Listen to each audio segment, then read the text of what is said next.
आता है यहाँ पे कि इसको बहुत जरूरी याद रखना पड़ेगा।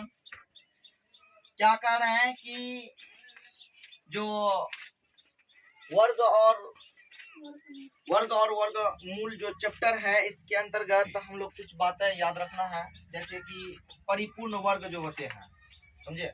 परिपूर्ण वर्ग क्या होते हैं हम लोग बढ़िया से जान चुके हैं।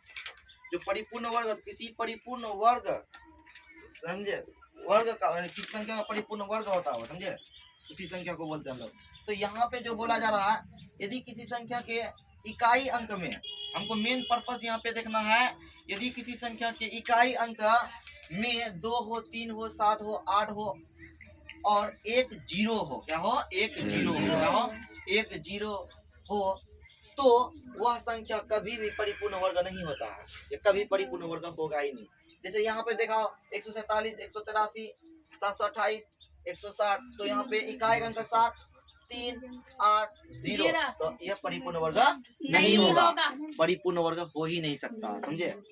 फिर यहाँ पर यदि किसी संख्या के इकाई अंक में 1, 4, 5, 6, 9 और 2 जीरो रहे, तो वह संख्या परिपूर्ण वर्ग हो सकता है। यह बात जांच करने पर पता चलता है, यानी चलेगा कि यह परिपूर्ण वर्ग है या नहीं है। जैसे हम यहाँ पर डबल जीरो लिए, अगर 16 लेकर नहीं 17 ले लेते तो होता। तो ये जांच करने पर पता चलता डबल जीरो है, लेकिन जांच करने पर पता चलता है परिपूर्ण वर्ग है या नहीं है।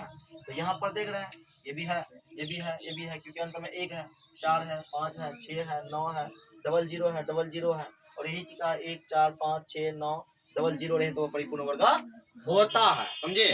फिर इसी तरह से हम लोग यहाँ पर देखे कि A square minus B square formula आता है plus B into A minus B. तो यहाँ पर एक 13 का स्क्वायर जस्ट उसका बाद वाला संख्या लिए, उसके पहले वाला संख्या, समझे। तो यहाँ पर 12 का स्क्वायर किए, इस तरह से यहाँ पर इसका हल किए, इस तरह से फॉर्मूला पर, ये बहुत अच्छा होता है। फिर का अगला रिमार्क, यदि किसी संख्या के अंत में जीरो हो, 1 गो जीरो हो, या 3 गो जीरो हो, या 5 गो जीरो, या 7 गो जीरो रहे, तो वह संख्या कभी भी परिपूर्ण वर्ग नहीं होता है। जैसे कि यहाँ पर 1 गो जीरो है तो परिपूर्ण वर्ग है नहीं है, हाँ नहीं होगा।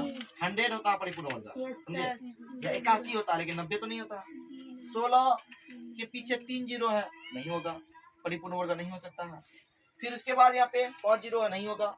तो ये सब बातें को अच्छा से याद रखना पड़ेगा, और ऑब्जेक्टिव क्वेश्चन के लिए बहुत इंपॉर्टेंट माना जाता है, क्योंकि तुमको कोई भी कंपटीशन में जाओगे ये सब चीज पूछा जाता है, बड़े बड़े कंपटीशन में पूछा जाते हैं।